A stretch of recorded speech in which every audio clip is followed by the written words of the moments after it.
জনাব হাসনাত আব্দুল্লাহ কুমিল্লা সরাসরি প্রশ্ন করবেন, ব্যাখ্যার প্রয়োজন নেই। আসসালামু আলাইকুম।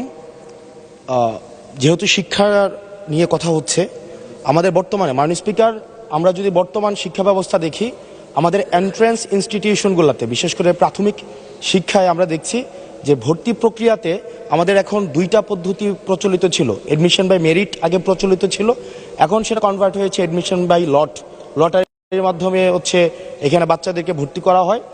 ফলত যেটা হয়েছে, ফিডার ইনস্টিটিউশনগুলোর শিক্ষার মান অনেক কমে গিয়েছে, যার ফলে টারশিয়ারি এডুকেশনে আমরা কোয়ালিটি সম্পন্ন ছাত্র আমরা বিশ্ববিদ্যালয়গুলোতে আমরা পাঠাতে পারি না।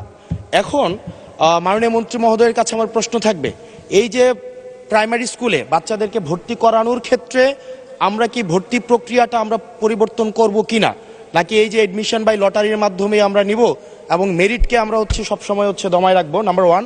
আর নাম্বার টু আমাদের বর্তমান শিক্ষা পদ্ধতিতে আমরা যদি দেখি, আমরা যারা পয়সা দিয়ে কিনতে পারে তারা এখন ইংরেজি মাধ্যমটা কিনছে, যারা পয়সা দিয়ে ইংরেজি মাধ্যম কিনতে পারে না তারাই কেবল আপনি যেই শিক্ষা পদ্ধতি আমাদের জন্য জনজীবনের জন্য আপনি চালু করেছেন সেটা আমরা কিনছি, আর যারা সেটাও কিনতে পারে না তারা মাদ্রাসা শিক্ষা পদ্ধতি কিনছে।